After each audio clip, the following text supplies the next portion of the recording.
Education is what's important. Training, preparation for the expected. Education, preparation for the unexpected. All right, good afternoon, or depending on where you are, good morning, Team Krulak community. And on behalf of Marine Corps University, the Marine Corps University Foundation, and the Krulak Center for Innovation and Future Warfare, welcome back to the Brutcast, our series designed to connect the worlds of the warfighter and PME with the best in innovative and creative thought. I'm your host, Major Ian Brown, Operations Officer at the Krulak Center. Before we begin, please remember that all opinions expressed here are those of the individual and do not necessarily reflect the views of the Krulak Center, Marine Corps University, the United States Marine Corps, the Australian Armed Forces, or any other agency of the U.S. or Australian governments. So today we are excited to welcome another member of the newest cadre of the Team Krulak Non-Resident Fellows Program. We are joined from down under by Group Captain Jo Brick. Group Captain Brick is a legal officer in the Australian Air Force. She has served from the tactical to strategic levels of the Australian Defence Force and has deployed on a number of domestic and international operations, including Iraq and Afghanistan. She is a senior editor for the Strategy Bridge and an editor for the Central Blue, which is a forum designed to promote informed discussion of air power issues affecting Australia and to enhance professional development of Air Force personnel in order to create a new generation of air power thinkers. Her interests are in military law and ethics, strategy, remote warfare, and wargaming and education. So today's Brutcast will focus on the intersection of two of those interests, specifically military ethics and wargaming. Behaving ethically and making ethical decisions are responsibilities of military leaders regardless of rank. They are also inherently practical matters that can't be learned solely through books and lectures. As such, ethical behavior is a practice that can be tested and exercised through the use of wargames. So, ma'am, thank you so much for joining us in the early hours of the day, and I'll turn it over to you. No worries. Thank you very much for the introduction there, Major Brown. It's great to finally get to participate in a Brutcast, particularly as a new fellow. So it's not too early in the morning here. I've got a cup of coffee. You guys might have other beverages on a Friday afternoon. Hopefully, we'll be able to exchange some awesome ideas about this. Okay, so war games and military ethics. As Major Brown mentioned, it is a major area of interest for me. Wargaming particularly because I am a recreational gamer. That's just a bit of a background, and very new to education. I've learned a lot during my posting at the Australian Defence College about how we conduct joint professional military education for military and Australian public service in the Department of Defence. So this is sort of I'll put out a bit of a disclaimer first. I'm such a lawyer, right? To say that some of the ideas here are still in a formative stage. I've only really started reading about a lot of the literature relating to how games are used for ethics education more broadly. So there's some cool ideas I just wanted to share with you, and I'm very keen to talk to you at the end through the Q&A. But I think any education course or training serial about ethics, you can't go past the good place. So this is just a short clip with Chidi Adegoniye, and I think it encapsulates some of the themes we're going to talk about. Feel like you're engaging with the material, like with the trolley problem. That was just tricky, that's all. Why don't you just tell me the right answer? Well, that's what's so great about the trolley problem is that there is no right answer. This is why everyone hates moral philosophy professors. I'm on your side here, dude, but he is not wrong. Okay, Michael, trust me. When it comes to human ethics, I just know more than you. I've been studying it my whole life. It's just that it's so theoretical, you know? I mean, maybe there's a more concrete approach. Here, let's try this. Oh, God! Michael, what did you do? I made the trolley problem real so we could see how the ethics would actually play out. There are 5 workers on this track and 1 over there. Here are the levers to switch the tracks. Make a choice. The thing is, ethically speaking... No time, dude! Make a decision! Well, it's tricky! On the one hand, if you ascribe to a purely utilitarian worldview...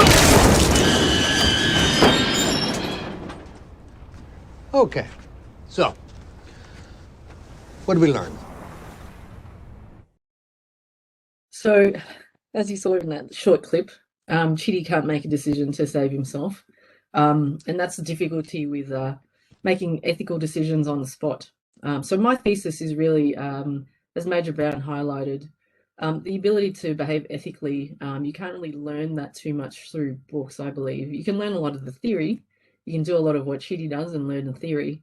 But I think the key to it is through the practice of how you make ethical decisions. And war games provide a very useful means to practice that, and particularly through experiential learning. I saw a presentation by Dr. Shannon French recently at the Connections US conference, which was held, I think, at the US Army War College in your summer.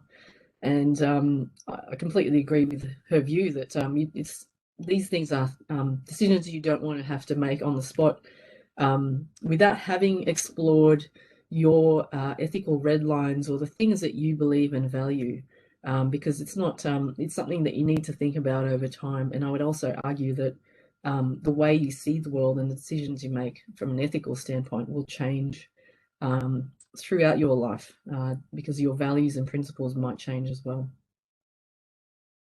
So this morning we'll just look at 4 key things. Firstly, defining what ethics is, because I think it's important to ensure that we all understand what we're talking about. You know, it's that Inigo Montoya reference of that word, you keep using it. I'm not sure you understand what it really is. We'll look at how it plays into decision making, and then how war games can excuse me, assist with that. And I've got 3 examples of games that we'll talk about and how they assist us in making decisions. I admit I did find it a little bit difficult to find games that were designed specifically with ethics in mind, but there's one specifically, well actually no, there's 2 that are specifically focused on warfare and the military aspects of ethics as well, but from different perspectives. And then finally, just a few points on designing games for military ethics. Again, I'm not a game designer. These are just points that I found out throughout my research that I thought would be good and useful to share with you. So firstly, what is ethics? And the reference I use here is from the St. James Ethics Centre in Sydney, Australia.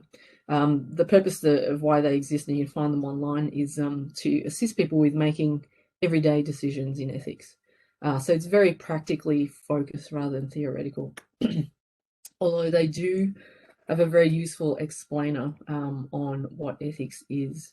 And essentially, there's a couple of characteristics of ethical decisions, and I'll just read them out here. And it requires us to be thoughtful, weighing up a decision, including our emotional responses, because a lot of these decision types are quite visceral. You can't act on instinct alone, so it requires you to use a reasonable consideration of the options that are available to you in that circumstance.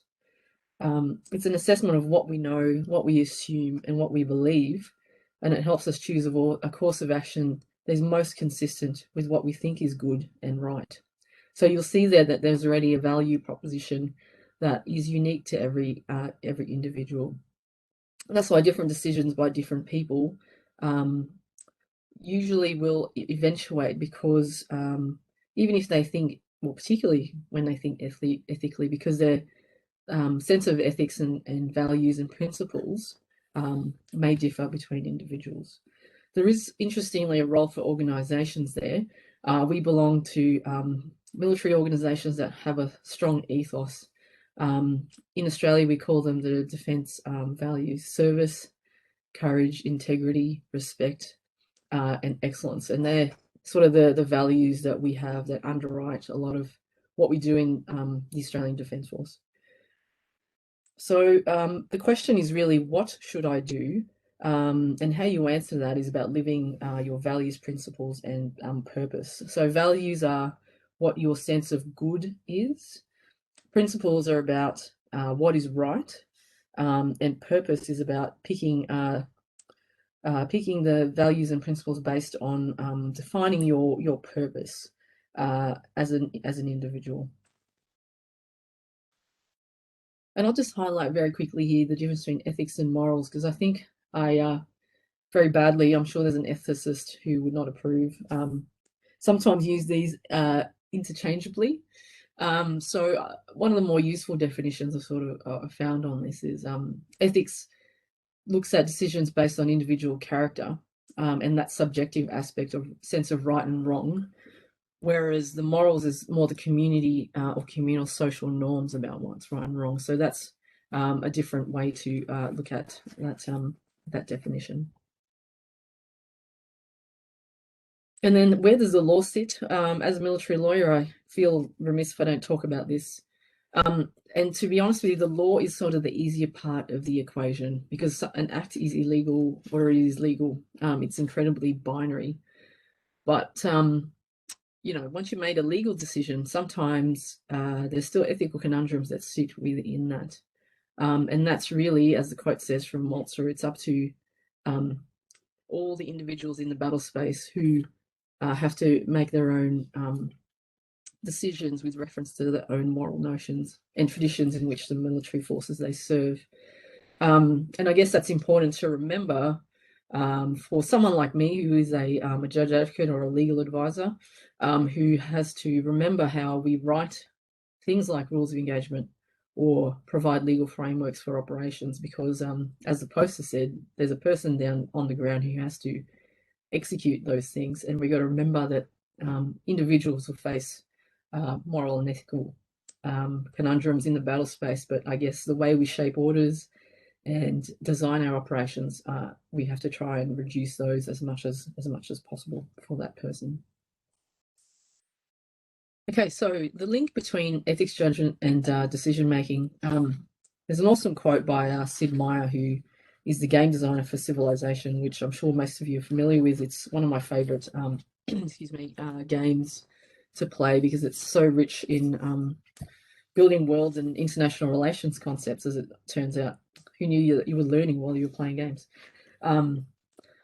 And what he says about making interesting decisions is that it requires a couple of characteristics. They have to be in a particular situation. They will allow players to express their personal play style, and that's where the ethics part can sort of come in.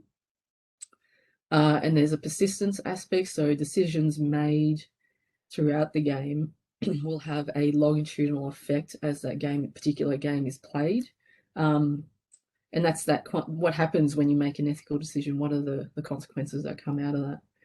Obviously, risk and reward are key aspects of ethical conundrums. Sometimes a decision made because it's the hard right may have consequences for the person. It puts them at risk or reduces a particular reward. And there are games that have multiple goals and allow people to plan in short, medium, and long-term aspects of gameplay as well. So those are just some characteristics that Sid Meier threw out there. And I think this is why war games, to provide a unique opportunity to practice ethical decision makers, is practical, and you do have to make those decisions in a simulated environment, but nonetheless, it's still practice for some very important considerations for the person. And yeah, again, this is an interesting quote that I do love. It's and it appeals to me as a learner, as a student. Usually, I find lectures and doing really hardcore readings quite challenging. It does engage me in my brain quite a fair bit. I would rather be shown something, because I'm a practical learner and I like visual, and that's how lessons stick for me. And so the argument here is that experiential learning is really where those lessons can really stick, as the person will take that experience with them. It's rather than just telling them through a lecture, it's being reinforced through an activity that solidifies that experience for the student. Also, just highlight the UK Wargaming Handbook, which is a really interesting publication. It's quite unique in that I think they're one of the few nations that have a handbook that deals with their wargaming. What I wanted to highlight on this slide is the narrative aspect of wargaming, and that's where really the ethics part also lives, in the story that the game tells. And how individuals interact with that story and create those shared experiences. Because in an education sense, that's really where the learning happens.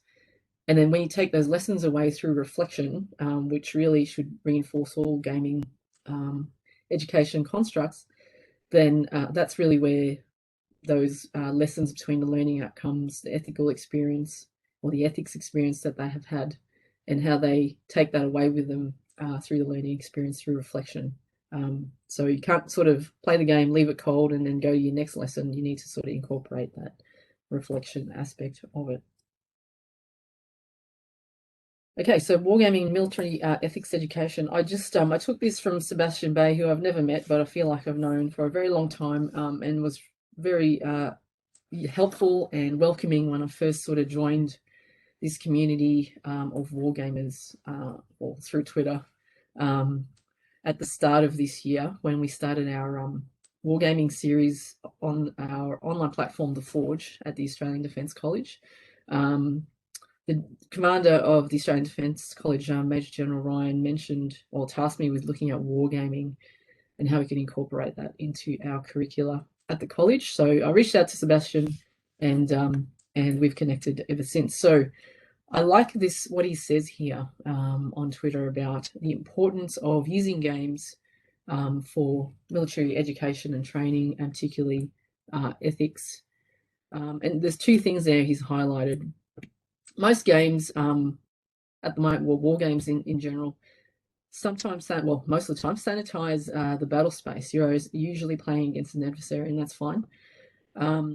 But there's ways of incorporating some of those humanity aspects and the consequences of what we do for other players in the battle space, other people who occupy the same space as military forces. And he says there it's a disservice to students because we need to prepare them with the challenges of ethical and human elements of combat and existing in those mutual spaces. And games are a way of doing that. And as I mentioned before, understanding your values and principles is one thing. Having to apply them in the heat of a moment is another. And the more a person or a group of people practice that together, I think the more understanding they'll have of their own limitations and red lines and what could become quite problematic in the battle space. So it's better to do that and understand yourself enough to, well, firstly know the challenges you're going to be facing, that it is part of our military duty to do certain things. We are entrusted with carry out the mission of national security for and defence of our nations, and that will entail the taking of human life. So that is the most challenging thing you can ask another person to do, and that will bring up a lot of those ethics and values aspects for each person. So grappling with what that means to everyone beforehand is a key aspect, and wargaming through ethics education can definitely assist in those things. In the course of my my research, I looked at a publication called Ethics and Game Design, Teaching Values Through Play by Karen Shear and David Gibson. And in that book is an article, excuse me, by Chris Wayne, who wrote an article called The Mechanic is the Message.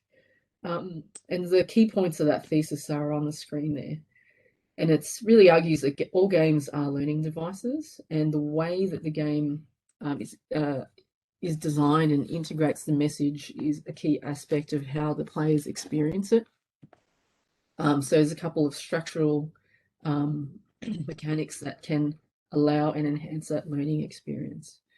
And it says there the term mechanic relates to both the actions a player takes and the responses of the system to those player actions. And that's where you would embed some of those ethics learning outcomes as part of your game design. And it says that when the mechanics of game align with the values of the game designer, values the game designer tries to communicate, then the player experiences those values experientially. And we'll talk about that a bit more as we go through with examples.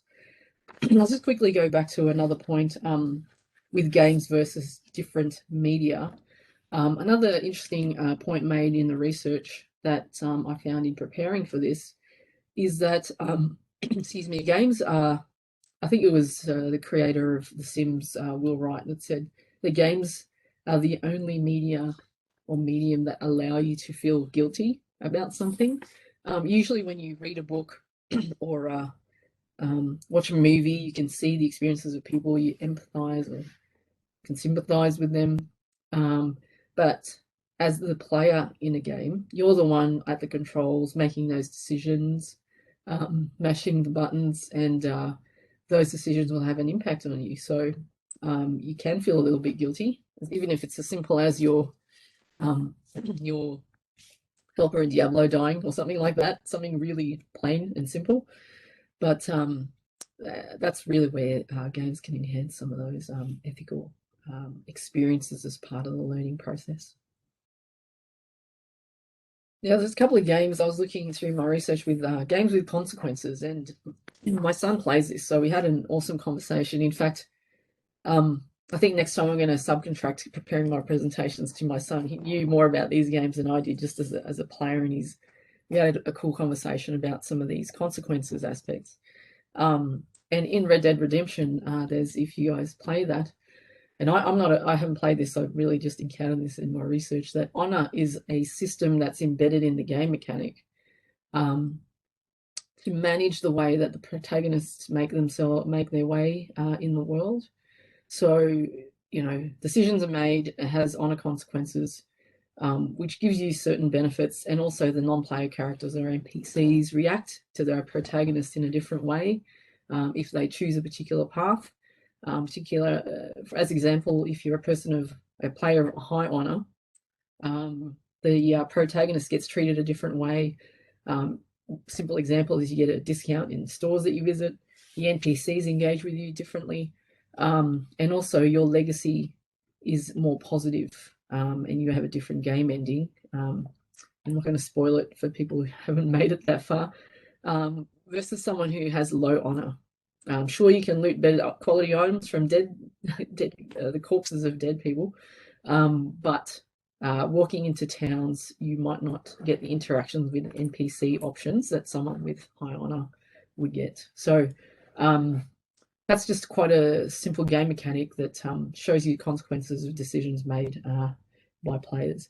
And I haven't played it either, but I think Star Wars Knights of the Old Republic also had a similar mechanic. You choose which faction you played, and that would impact on the way that the games were played and NPC reactions. So games with consequences are not a new thing in the game industry, I suppose.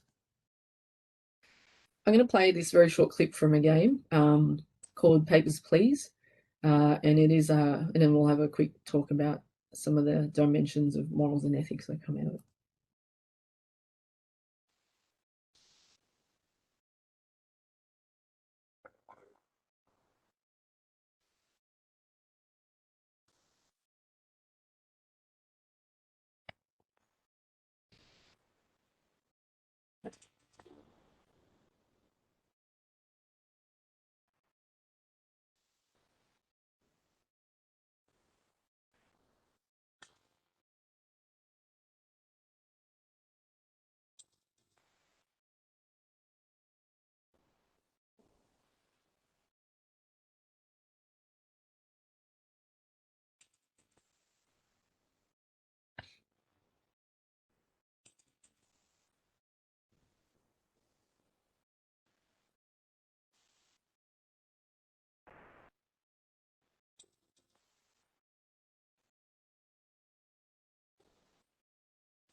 So Papers, Please is an indie game that's widely available on iOS and a bunch of other devices. So again, not a game that I've played that my son clearly has.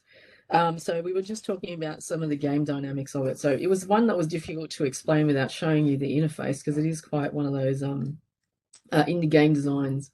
Very simple dynamics. So you play border guard in a fictional Eastern European country, Astorska, and your job's really just to inspect documents, right? Plain and simple. Look for inconsistencies, and there are game protocols that come up depending on the news at the time. For example, in the clip there, you saw a terrorist attack at the checkpoint, which then changes the way that the border people, including you, have to check the documents. So those protocols will change throughout the game. So really, your job is simple: keep your country safe, earn money to support your family, and really, it's about whether you will just blindly follow your orders. Because if you have an inaccurate check, I think you can only do it twice per turn. On the third time, you actually lose money, which means you can't feed your family. So there are some consequences for the decisions that you make. One of the important game dynamics, I think, as the game progresses, is you encounter people with stories. So they're not just faceless people coming to the checkpoint at the start of the game. As the game progresses, you learn more about the individuals that you meet. For example, there are criminals with papers in order, but you know they're a criminal, but their papers are in order, so you're going to have to let them through. Or are you? Conversely, there's a woman who needs medical treatment over the border, who presents you with a passport. It's one day out of date. Are you still going to let that person go through? So the game allows you to strategically use the number of allowed mistakes you have to make the hard right decision. And as you learn more of the stories, the decisions are no longer simply binary, because you're learning about the people that you encounter every day. Now, the consequences for you if you make too many errors is that your in-game salary reduces, which means that you are no longer able to feed your family. And really, I think there's multi-endings. I think there's 20 endings in this game, and the one you get depends on how well you succeed through the game without being arrested, fired, and with your family intact and healthy. Another interesting game dynamic or mechanic is your surplus money allows you to upgrade your booth, so that there is a little bit more automation in the processing of the paperwork, which increases your accuracy. And the obvious consequence of that is it takes you out of the equation. The automation means that you don't have to make those hard decisions anymore, because there's other ways that you can get around facing that dilemma, which is an interesting one when you're looking at things like remote warfare and a bunch of other things. So the game here makes us think about doing the right thing or the easy thing.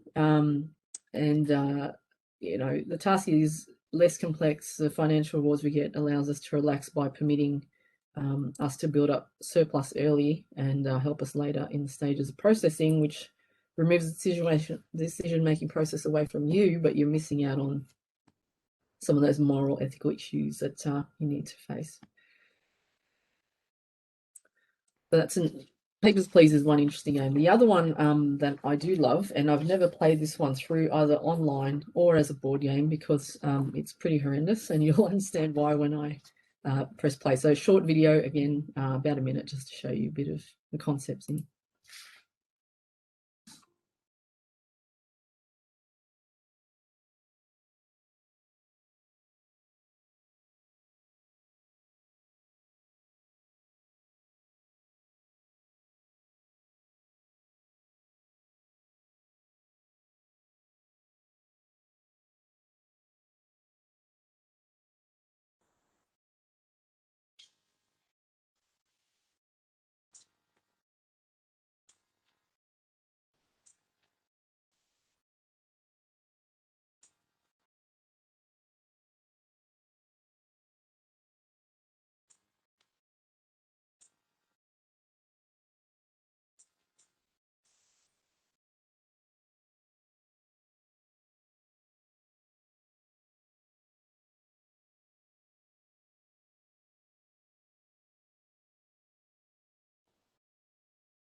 So this war of mine, I've spoken about this every time I do a presentation of a game because I think it's one that is incredibly unusual because it means you have to play as a survivor. Most of us play war games where the protagonist is, I guess, a combatant of some sort.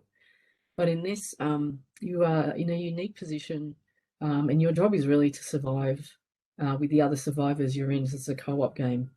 And so I just wanted to clip the bit at the bottom of another trailer from the game designers who took a couple of years to interview people who had survived through real conflicts around the world, mostly in the former Yugoslavia, I think, where they told their stories. So those stories of individuals have been wrapped up in the way that this game has been designed, which I think is quite a unique way of building a game. So this War of Mine is available as a board game, as I mentioned, but also through Steam, and there's a number of different expansions that have come out for it. So as I mentioned, it's a civilian perspective on war, and really it's a simple objective, and that's to survive. The game mechanics are designed where encounters through the game, so it's a narrative game. There's a storybook that comes along, and I'll click through here. So sorry, before we get to that, just the basic game dynamics is that you have to do certain things to survive, right? So depending on the time of day, allows you the options of what to do.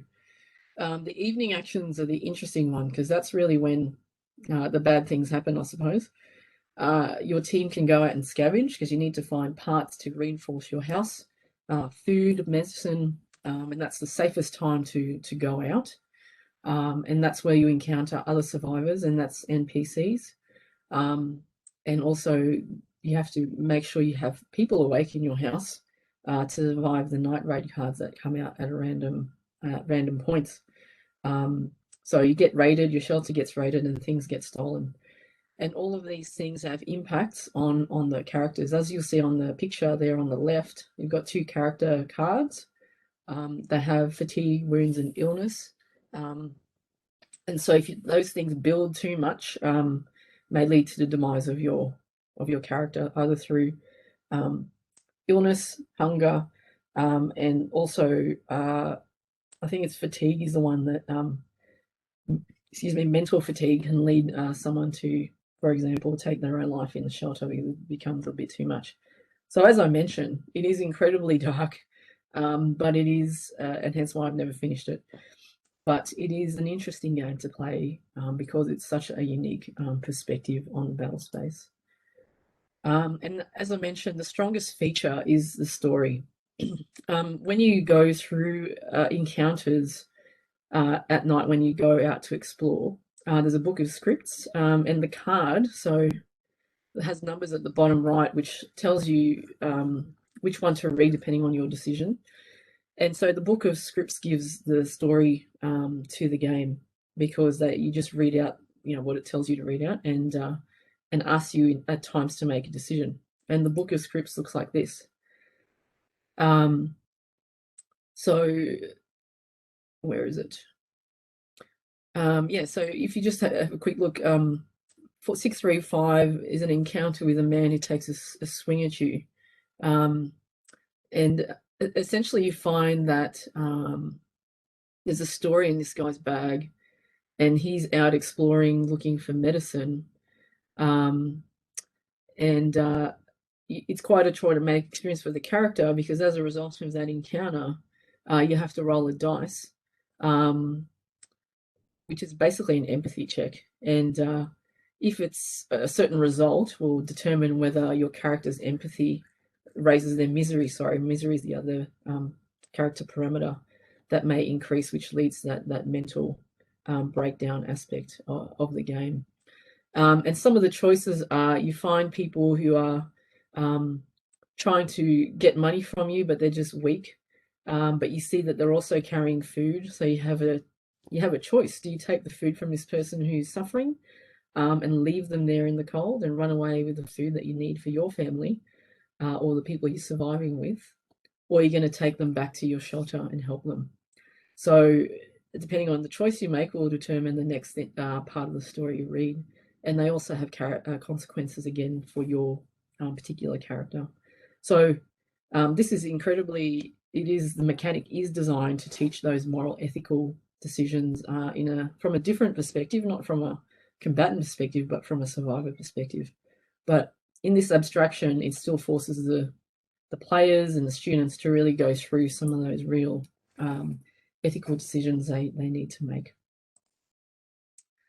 And that's just a note from the game designer.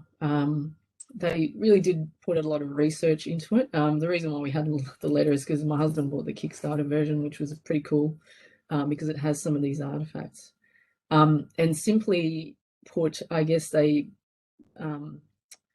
talking about the types of entertainment experience at a distance can be fun, but in reality, some of the things that we play are never really fun in the first place, obviously. But this provides a glimpse to a different perspective of someone in the battle space. The last one I'll talk about is Train. This is an amazing, it's more of an art installation than a game, I suppose. Some of you may have heard about it already. So it was designed by Brenda Braithwaite, and it's part of her serial called The Mechanic is the Message, and 6 games that look at social issues. This one she released in 2009 as an installation. 3 players, and the intention is to load those little yellow meeples into the cars and get to the end of the track, to the terminus. And in a turn, the possible actions are out there. And as I mentioned, the aim is to get as many people as possible to the terminus at the end of the track. So very interesting. Okay, so there are a couple of things that happen in the game where, for example, there's a derail card. So the players have to make a decision about what to do. Do you put the people back into the train cars and get them to go? You go back to the start. What do you do with these people? The rule set is deliberately vague, and part of that is to incite discussion. So the players, in some ways, determine the rules. And the idea of if you want to check the rules, because everyone played games with those people who are like the games lawyers, or the rules lawyers, right? You need to go and read the book. And there are rules on the table, and it's sitting inside a typewriter. And when people actually go and have a look at the typewriter and where the rules are sitting, they find that it's an old typewriter, and some of the keys are a bit different. The one I've got there shows you that this typewriter was a genuine typewriter from Second World War that the game designer bought. It was an SS typewriter.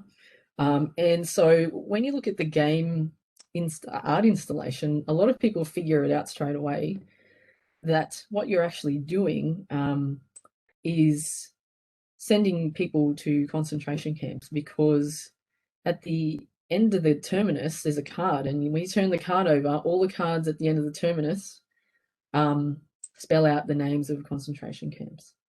So it's, again, incredibly dark, more an art installation than a game as such.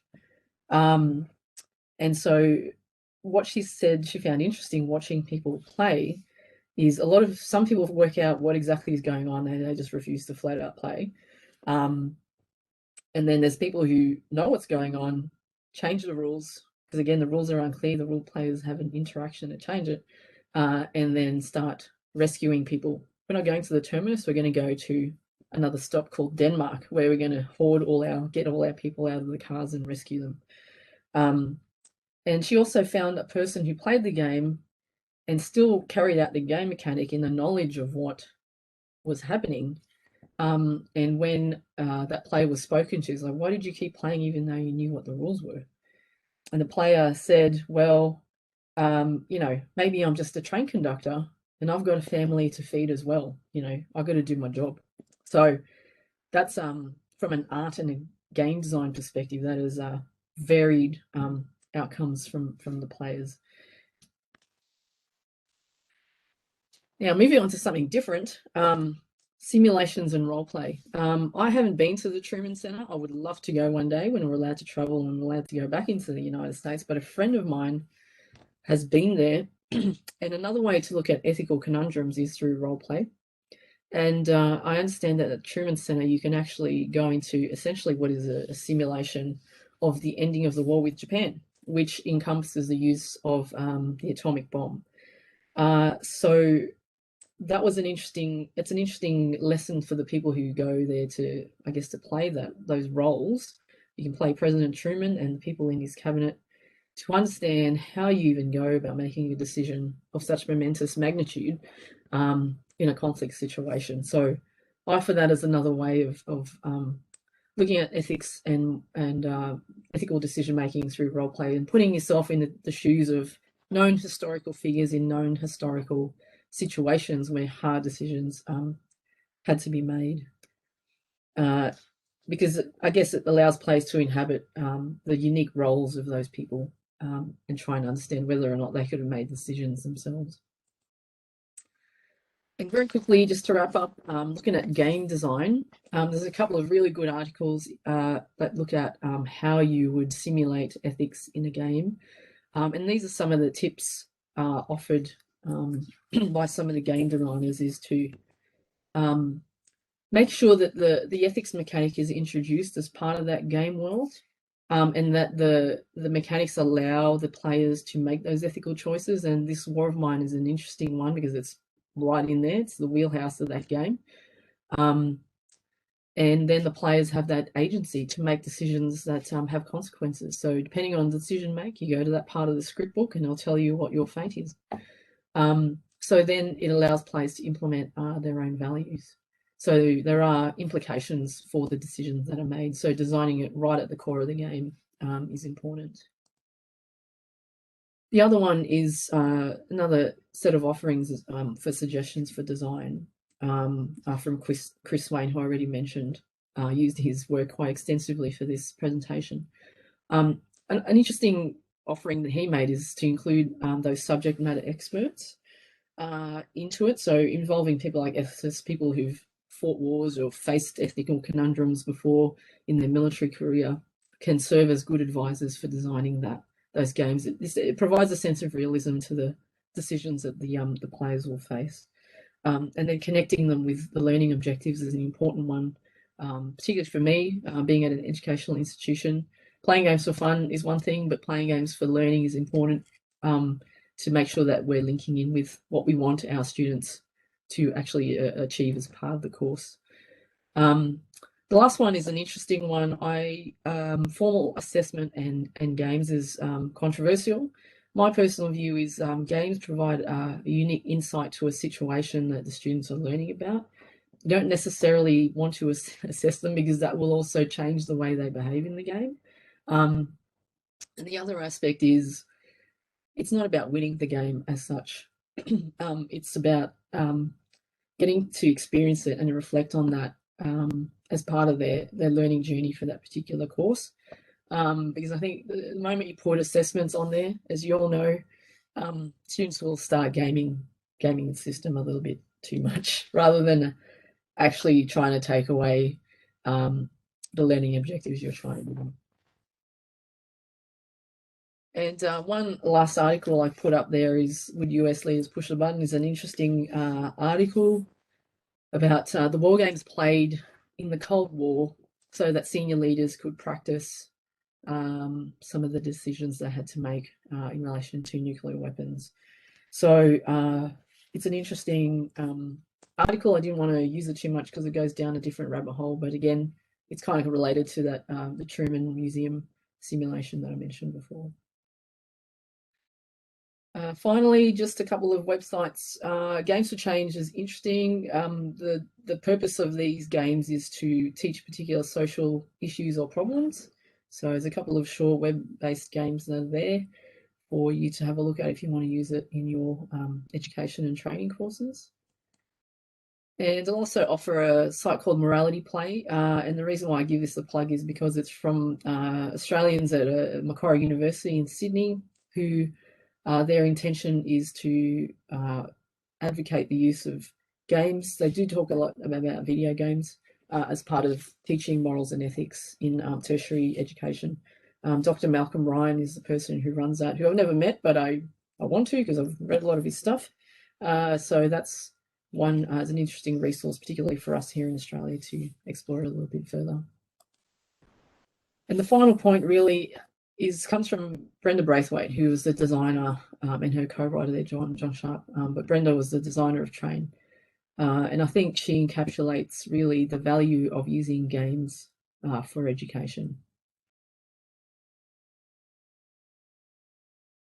And lastly, I just want to plug our Wargaming series on the Forge. So much to talk about in terms of using games for education. And I plan to put this presentation into some kind of a coherent article. So I guess I'll put them on the Forge when I get the chance. But for now, thank you for listening to me and my rough ideas. And I will hand over for any questions or discussion. Okay, great. Thank you very much, ma'am. And to everyone in our audience, I'll say if you have a question for Group Captain Brick, just go ahead and indicate in the chat, and I'll get to you in the order I receive them. So, but to kick some things off, a couple things I wanted to throw into the discussion was, so I saw your points about, there's game design, and then there, designing game to teach ethics, and you have something like This War of Mine, which I've played that on my iPad, and yeah, that's dark and disturbing.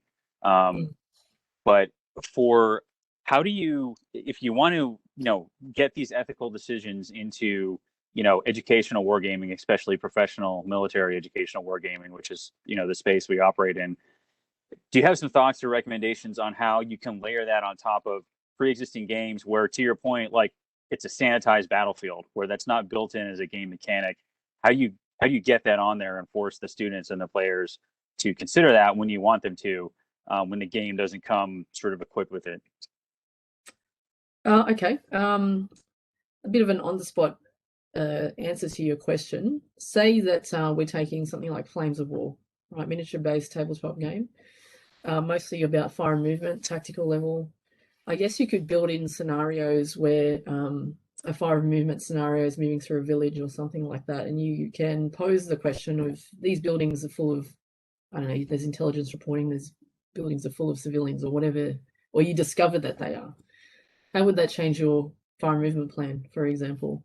Something as simple as that. I guess because those games do not have, as you say, they were never designed for those kinds of scenarios, but I don't think there's anything stopping you as the instructor to layer some of those in there, because then it puts the commander on the spot, i.e. the players. Okay, I've just discovered that that building is not available. I was about to basically blow that up with my tank. What am I going to do now? How do I maneuver my forces and change my maneuver plan to apply fire in a different way? Or that's really my only option. I will have to accept that risk. And that gets into a bit of a legal ethical discussion, right? Because as we know, the law recognises collateral damage as a principle, as a valid exercise of command. So the law recognises that's fine, but the commander may not be comfortable with that decision because he or she has to pretty much carry that. So there's some of the things, I guess, ways of doing it, and even insight discussion that way. So that's just a bit of a rough answer to your question. Apologise. No, I'm not trying to put anyone on the spot, but it's it's a a problem, not a problem, but it's just a challenge because there's a lot of commercial war games out there, that you can pull off the shelf and say, I can fight you every battle in World War II. But if it's just cardboard hexes and there's no other things, that not a lot of people have made that. So trying to figure out how to do that as we're all trying to figure out on our ends is there's probably no right answer or perfect answer. But thank you for trying, for throwing your thoughts out there. No, I want to give that a crack now, I think. Okay. Put some scenarios up for a particular scenario. I don't know, in some of the tabletop games, I suppose. Yeah, so another thing I had was kind of on that last point, and this kind of goes into some separate exchanges we've had, about assessments in general and wargaming. In the experience you have in doing it in the Australian Defence College and in your own professional career, what are your thoughts or suggestions on how you keep those assessments from basically skewing the game towards gaming the game vice playing for a good grade versus playing to get the learning objective, which is what you ultimately want the students to get. Do you have any thoughts or approaches on how you can kind of navigate that? I think maybe one way is to just be transparent with the students, which you should be, I suppose, in their learning journey of what the objectives are of a particular serial is. One example I would give, and it's one that I've been through. So as a military lawyer, I have to do, I guess it's almost like certification before you deploy overseas on operations, which is, and part of that is a bit of a simulator where you have old commanders, the meaner the better, that you have to brief on difficult scenarios. You can't really game that in a way, because as a lawyer, you have to give the legal advice in a clear way. And in relation to in the context of the scenario, the decision that I was given to deal with was, difficult child soldier dilemma, which was an interesting experience to go through, because, the advice of the commander is, yeah, this is legal. However, because the person's a combatant, however, this person is a child. And here are some of the, conundrums that I'm dealing with as a lawyer giving you this advice. Yet the gruff simulated commander at the other end, and I guess that was the role that he was trying to play, was to put me under pressure to basically say, look, I don't have time for this sort of empathetic discussion. We just need to go and press on. What are we going to do here? And it's like, well, it's kind of your decision, So putting pressure on students in a simulated environment, I guess, makes them focus maybe on the game, because I wasn't about passing. I was really in the moment of that scenario. So maybe that's one aspect of engineering it out. But I think as we build assessments, we want to ensure that the student behavior is focused on the learning outcomes rather than the sub-gaming. You can't always avoid that because they're smart and they will always game the system. But trying to mitigate it through the way you design an assessment, when you say it's not about the way you play the game, but rather your reflection at the end, for example, that's probably where you put the focus of the assessment instead. Okay, thanks. And actually, talking about the child soldier made me think of another issue here, which is, have you ever had an experience where in a professional military education setting where you've been attempting to do an ethical game or simulation, and it's been with like another ally or a visiting country where they have a very different ethical framework? Not that we partner with people who use child soldiers, right? But some allies and partners and people who we want to work with can have very different, cultural, political, ethical norms than our sort of collective cultural perspective. Have you encountered that? And if you have, how have you approached it in terms of getting them to make an ethical decision, and whose ethical decision is it? Yeah, interesting one. I haven't had one as a directing staff, but on my staff college class, I had a student from a particular country who, that country is incredibly war ravaged, and this officer has just some serious military operational experience fighting insurgents in his home country. And we were talking about it was the Laws of War lecture, looking at that. And he kind of made a casual offhand remark in the syndicate that, why do you bother with these things? These guys are all bad. Like, what's the point? When in his experience, I think it's because he was just I guess, war weary. It doesn't excuse it, but he definitely looked at it in a much different way than the Australian officers did, because we've never had to live with it every day like he has had to. So I guess that experience, perhaps incredibly, he just views the world from a different lens, to be honest. And we didn't know what to say to him.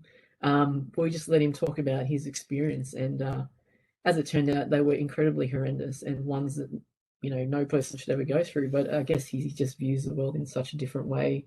And even listening to that discussion taught us a lot about what war weariness does to a person's view of the world.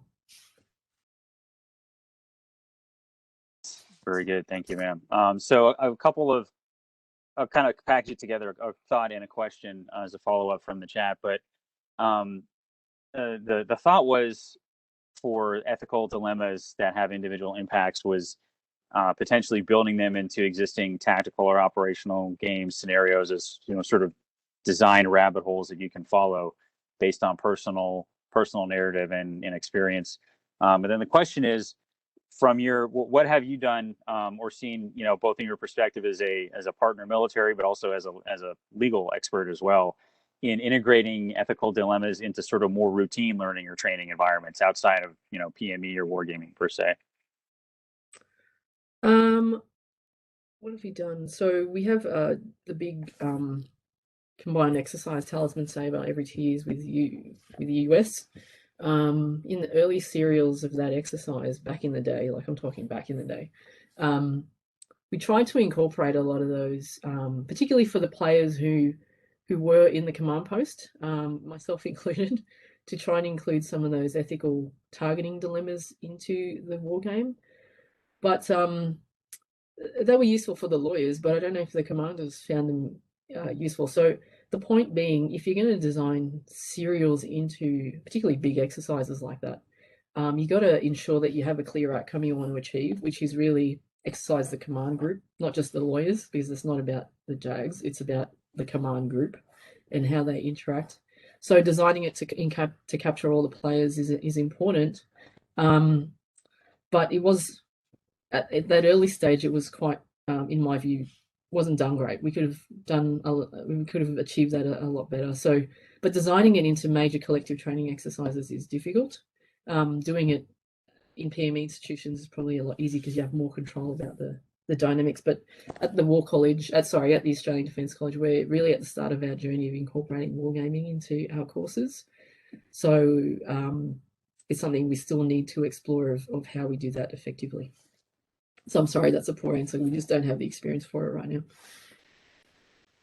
No worries. We're we're still figuring out the integration of all these things on our end too. So last question, and then it's a softball, I promise, not to put you on the spot again, but I guess kind of a two-part question is, one is what's a war game that you sort of like to play because you find it valuable and or entertaining for yourself, and then what's something you're currently using with your student population?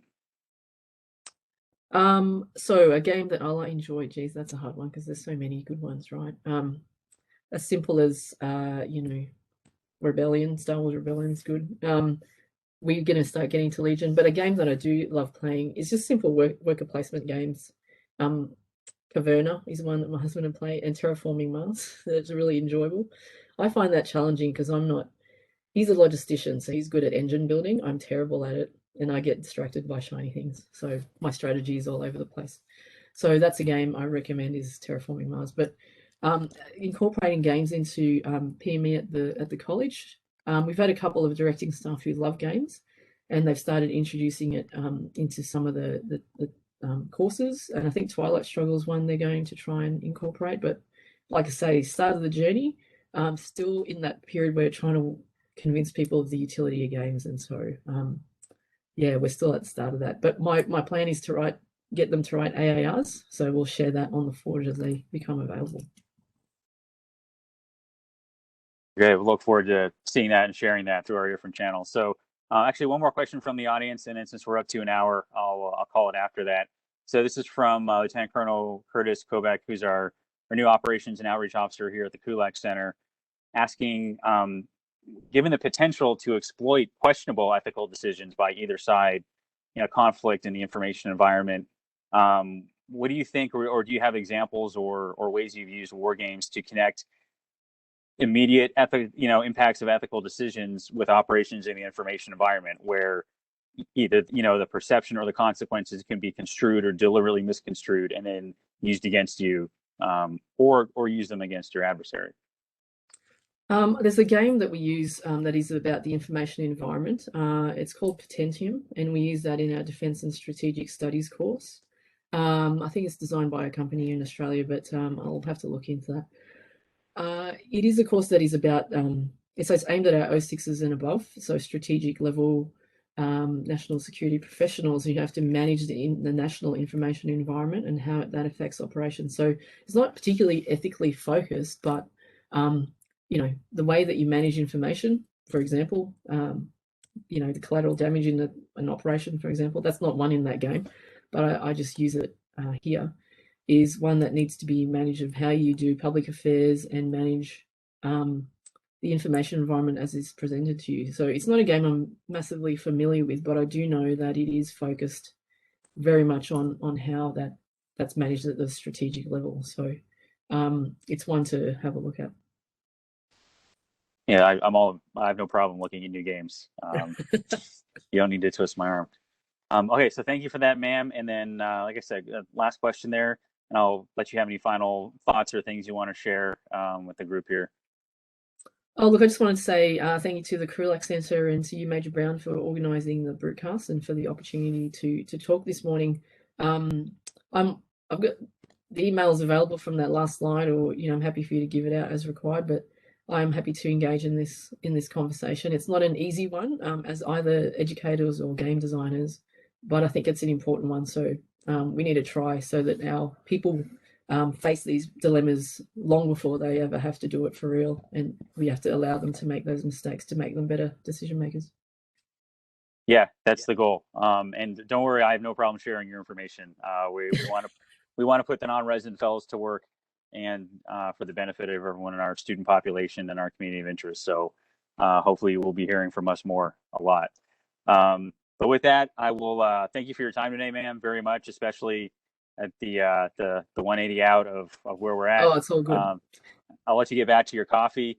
And for everyone else in the audience, thank you for joining us today. Whatever time zone you're logging in from, we'll be back in our 1400 time slot Eastern time next week with a slight change to our speaker lineup, but we think it's an exciting one.